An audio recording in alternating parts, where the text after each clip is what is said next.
A very good evening and welcome to the Uganda Catholic Television. You are watching Uctv News and I am Sunday Gloria Aboch. We are going to go straight into the news bulletin as former Executive Director of KCCA and her deputy have handed over office to the interim leadership today. The handover ceremony presided over by the Minister of Kampala and Metropolitan Affairs, Hajat Minsakabanda, commended President Guta Museveni's decision to dismiss the KCCA leadership as it demonstrates his commitment to accountability and good governance. The Act and the Constitution of the Republic of Uganda. Thank you very much, outgoing ED, for these instruments of symbolic instruments of authority. I receive them and I do so for God and my country.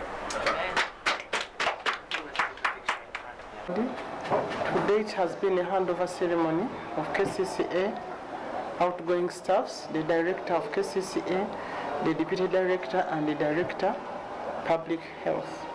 We've replaced them with two other directors. The director who has been the legal officer has taken over to act. This is not a permanent solution. This is a tentative solution because we could not leave KCCA to run as it is. We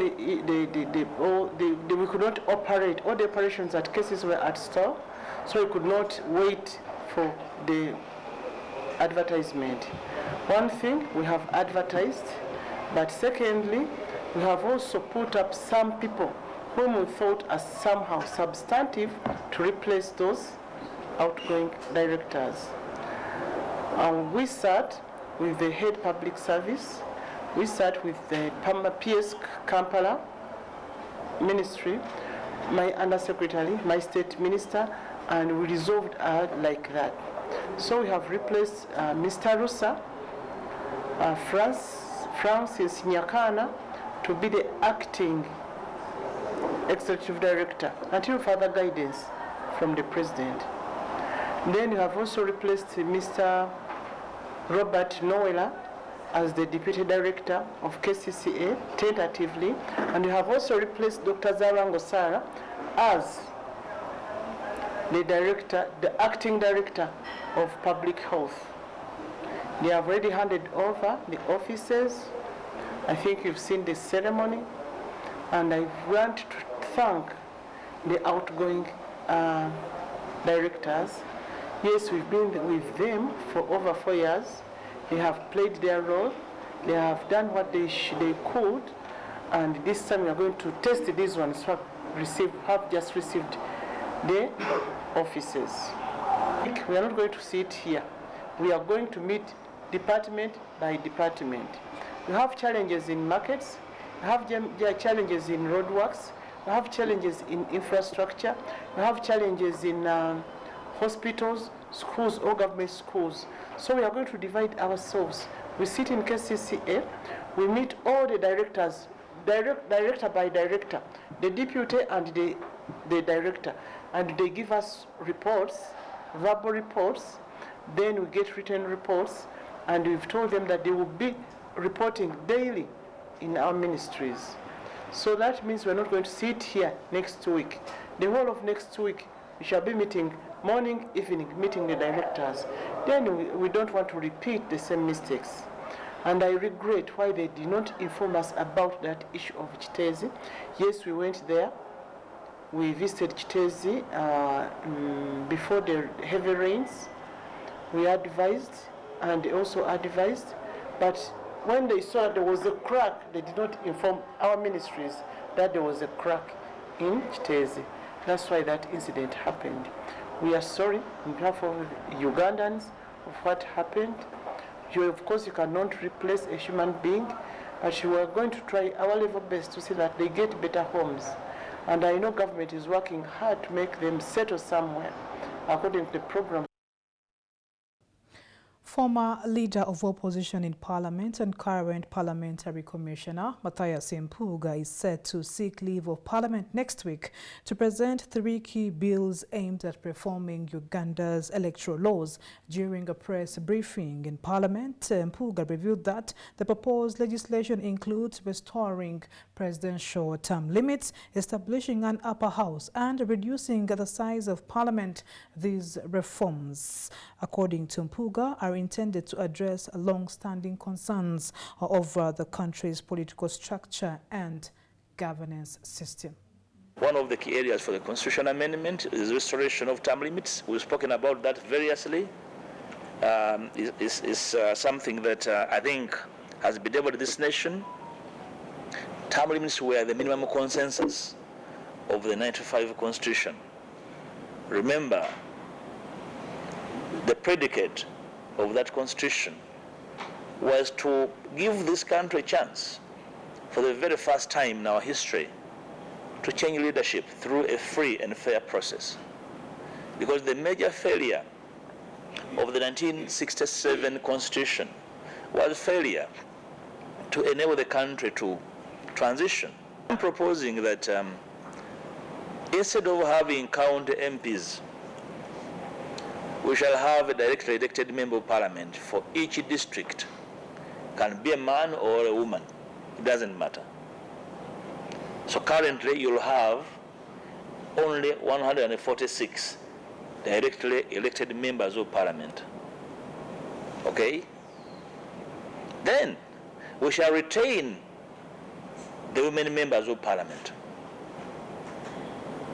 So then you have 146 plus 146 plus 10 from the cities. But also I'm proposing that the women members of parliament should be elected by proportional representation. Where? For every party that has gotten a vote and in parliament, they will have a chance to have a woman MP in parliament.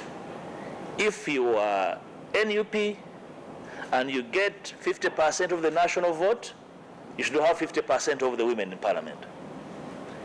If you are JEMA and you get 10%, I'm not saying JEMA is worth 10%, don't get me wrong. They should have 10% of women in parliament. Using an idea to have a second tier of parliament, the upper house. And the upper house will be chaired by a deputy president, who in my proposal will be on the ballot with the president. The idea of a president simply appointing a vice president to attend the funerals must stop. We must have a constitutional provision for a deputy president elected on the same day with the president. And I'm proposing the president and the deputy should not come from the same region. We'll chair the upper house, and the upper house, like I'll propose later in detail, will have only 39 members from the original 39 districts before the making of the 95 Constitution. Now, if you want to take care of the malfeasance that comes with, for example, arresting a candidate, remember the Honorable Kyagulanyi was held indoors under house arrest when he was supposed to go to court. Dr. Besigye in 2016 was held at his residence. He was supposed to petition. I want us to amend the Constitution further and the Presidential Elections Act to say that even a registered voter can petition court. I think Uganda has about 44, 45 embassies and missions scattered across. They should be polling centers. Now, government has reaffirmed its ban on the use of the steel, timber, concrete, STC composite building method, citing significant structural safety risks. Speaking to press in Kampala, the Minister for Works and Transport, General Edward Katumbo Amala, highlighted key findings from I beg your pardon, government has reaffirmed its ban on the use of steel, timber, concrete, composite building method, citing significant structural safety risks. Speaking to the press in Kampala, Minister of Works and Transport, General Edward Katumba Amala, highlighted key findings from a committee investigation, including inadequate engineering foundations, poor welding connections, lack of composite action, and unspecified timber grades. The ban, first enforced in 2022 under Section 42 of the Building Control Act, remains in place despite complaints from affected builders.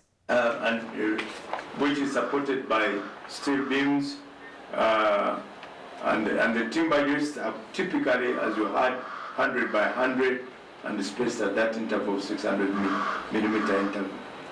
An expanded metal lath is nailed to the bottom, as was explaining, of the timber framework, filled with the pricking up mortar, and another layer is nailed on top. I think he has shown you very well how it is being done. You put the timber down, pour your concrete, put another BRC on top, and then you have the roof, so to say, on the floor. Because some of these constructions were doing storage construction, not even bungalows only, but they were going in for storage construction because they thought, or they sold the idea that it was cheaper and faster, and you could easily have your construction. So that is how it is done. Now, of the 2,954 ongoing building operations in Kampala, Mukono, Mpija, and Wakiso, which were monitored by the National Building Review Board from 1st July 2022 to 30th July 2023, 4.7 sites were using the unconventional steel, timber, concrete, the composite. That was 138 sites.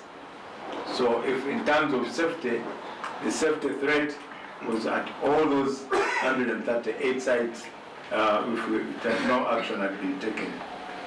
I further guided NBRB to set up a technical committee to extensively study the method and propose guidelines if found viable. If the method had been found viable, then the National Building Review Board would have provided guidelines on how to use the method. Because I don't think these people had even any manuals while they were executing this construction. So in case of any investigation, there were no manuals, no guiding guidelines, and so it was really considered dangerous.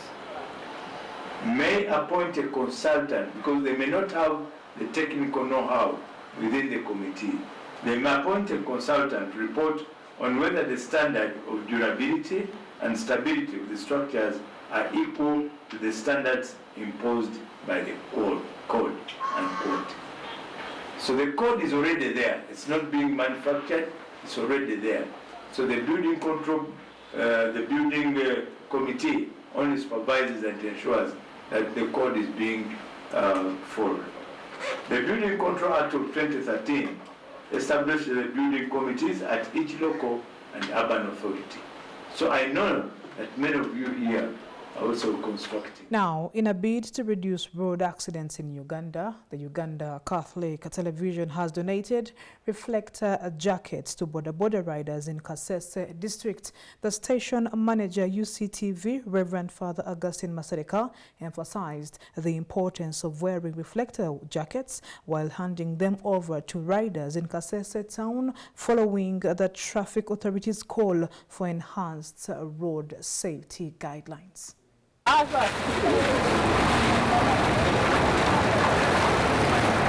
So the borders. So we are Uganda Catholic Television. Our television owned by the Catholic Church, Uganda Episcopal Conference. We're in Kampala and we are called on Zuku, channel 074, also Tweet Air 883. And now we are covering the whole country. I have come to be with my own where I came from. Came from Kasege Radio.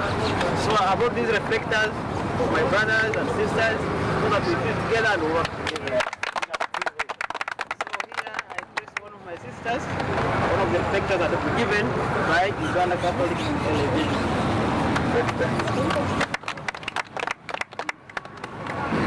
So I urge all of you to listen to Uganda Catholic Television. It is a commercial television like Kasege Radio. So we have everything. As much as owned by the church, but also has everything, commercial, good news, all the programs that you can hear in any other commercial media house. Yes, I, Kimbesa Paul, the chairman Boda Boda, Centenary Stage, Stroke Sauriako, I thank the Catholic Television to give us reflector jackets as to be safety, as we shall ride very safety as a Boda Boda industries. I thank God to do that.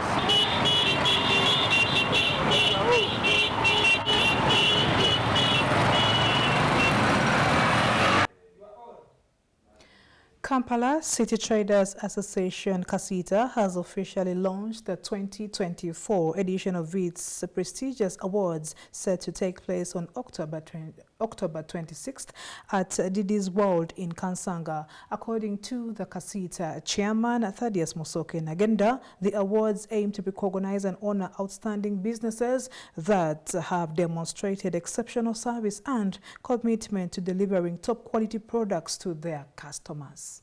Today, as Kasita Uganda, we have officially launched the Kasita Quality Awards by trying to detail the nominees and engaging the public that today's awards are ongoing to make sure that also we give chance to the nominees to engage the public to make sure that they can be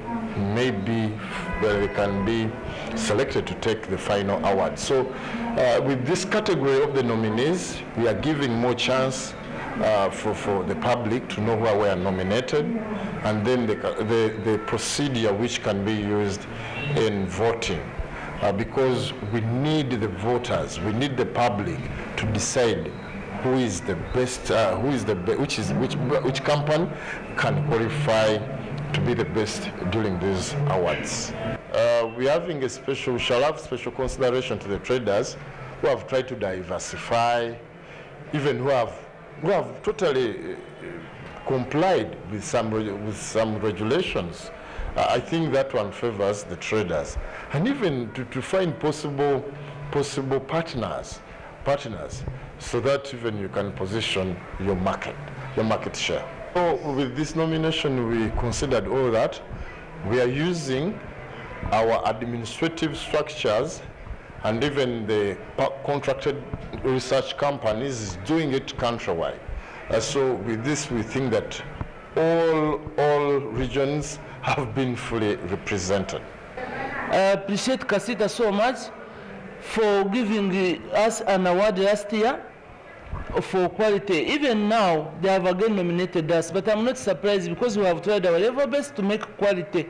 You know, once you have quality, there is no limit. That's why I move around everywhere in the whole world, and the product is appreciated. And now when they heard that I got an award from Kasita, Kasita means Kampala Traders Association, the whole world makes research, and especially outside there, they know, they do research, they visit our websites and find the awards which I have won. So the award I won last year from Kasita made better a very good name, that after that I got 4 awards from Italy for our wines. You're watching Uctv News. Let's go for a break. When we return, there will be more stories coming up.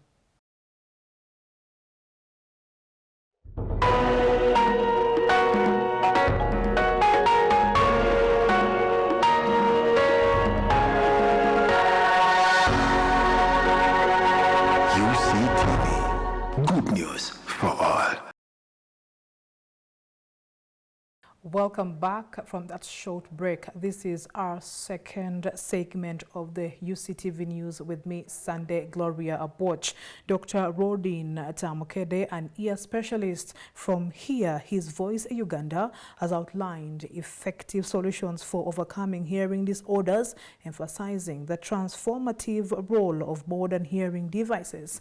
While some individuals are born with hearing impairments, others develop them due to environmental factors. In the past, those affected often had to seek treatment abroad, incurring high costs. However, Uganda now boasts of local specialists capable of providing effective care.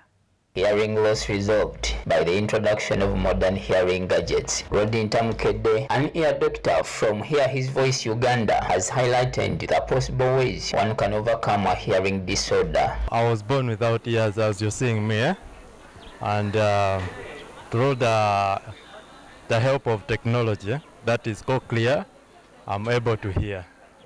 So as you're seeing, I'm having hearing gadgets. So inside in my head, I was implanted some gadgets that are connected with this outer hearing gadget. So that enables me to hear. And now this truck you're seeing behind me, they are dealing with diagnosing people with hearing issues, people with any problem of hearing. So here they are going to diagnose to find out where is the problem coming from. Then they provide solutions for the hearing. Yeah, we have all the equipments for hearing testing and even screening.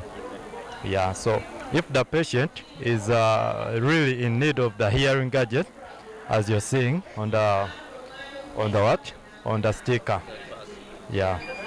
So if the patient is really having hearing loss, there we provide the hearing aid so that he can be able to hear again. Some people are born with a hearing disorder, while others lose their hearing due to the environments where they live. First of all, in this generation, many people want things of shouting things, like being in sound systems, using these musical headsets, So in the process of engaging the environment that is having a lot of noise, it can cause you to lose hearing. And then another thing, the major one, basically many are born when they're having hearing loss, when they can't hear from far, neither someone behind them. So you find that these people, we need to first diagnose to find where the problem is, and then they be able to be treated. Yeah, and then another thing, you find someone is born hearing well, but now when it's growing on the way, the hearing gets lost. So we also work upon those people. Either they get the hearing gadgets or we treat them so that they can be hearing again. Initially, all those with hearing disorders were referred to international hospitals, which made it so expensive. But now Uganda has got specialists who can treat people from here. Actually, at first, these services weren't available in Uganda. They were so anyone having any hearing problem has to go abroad and then be treated and so on. So if these services are extended to Uganda here, locally in this community, which means there is a way they had reduced the prices. Yeah, otherwise, if it was the case of going abroad, it would be more expensive. So if you see even the truck coming to the community, that means it is a bit at low prices, affordable for the community. When asked whether he does not feel uncomfortable with hearing gadgets, Dr. Tamukede replied that he feels as comfortable as any other person. What I can tell you, I'm comfortable like you. As you see in the wires, these ones are just holding at my vest. Just in case this device, as I'm running, it is falling. It cannot fall down. So it reaches somewhere, it is held somewhere, so that it cannot fall down. Then, when I'm going for showering, I put them off, I put them aside, and who is going to talk to you when you're going to shower. So after showering and dressing up, I put them on. So if I'm going to sleep, I make sure that I complete the conversation with people, and then I go to rest. I put them off and I go to rest. For me to reach at the extent of getting hearing aids, it means I don't totally hear anything. So as I'm going to rest, I put them off. Who will talk to me when I'm resting? So as soon as I wake up, I put them on so that I engage the community. Story by M. Frank and Kisto Henry, UCTV News. Finally, in today's church, the youth have not been fully engaged in activities, yet their potential to serve as a strong pillar in the growth and strength of the church is undeniable. Reverend Father Gonzaga Waziwazi, the youth chaplain of Sorority Diocese or Catholic Diocese, emphasizes that if harnessed properly, the youth's role can lead to sustainable and vital changes, not only within the church, but also in the broader community. Looking at the energy that the young people have today, they must transfer this energy to the building of the church. So the first role that the youth should play in the church is the advocacy for social justice. The church has for years, for centuries, has thought about social justice, but the youth have not been so much involved in it. And yet this is the time for the young people to get so much fully involved in advocacy for social justice. Why? Because today there are many philosophies in the world that are directly affecting the young people. And if the young people are not going to resist them, they are going to be eroded, and the morals will be eroded. So the first role of the young people is to play the advocacy for social justice. The second role that the youth can play in the church is outreaches. Outreaches to fellow youth, outreaches to the elderly. I am very happy that not so long ago, in the month of July, we celebrated the Day of the Elderly. And throughout the country, and particularly in my diocese of Soroti, the youth had groups to visit the elderly. They were able to clean their homes, clean their clothes, build for them shelter, put up plate racks and so forth. So if the young people continue doing this, they will be relevant in society. They will be relevant in the church. The third role that the youth will play in the church is the role of volunteering. Young people must volunteer. And in their volunteering, they are also building on their skills. The youth can even build a church.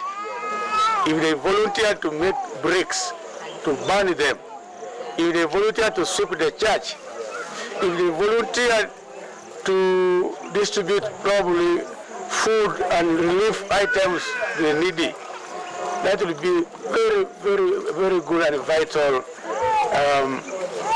input that the youth will put on the church. You can also say that the youth can play the role of being creative in the church. If we want the church to be vibrant and to be relevant to the youth of today, the youth must be creative. And with the Rome Reports closes our Friday edition of UCTV News. I'm Sunday Gloria Aboch. I wish you a very nice weekend.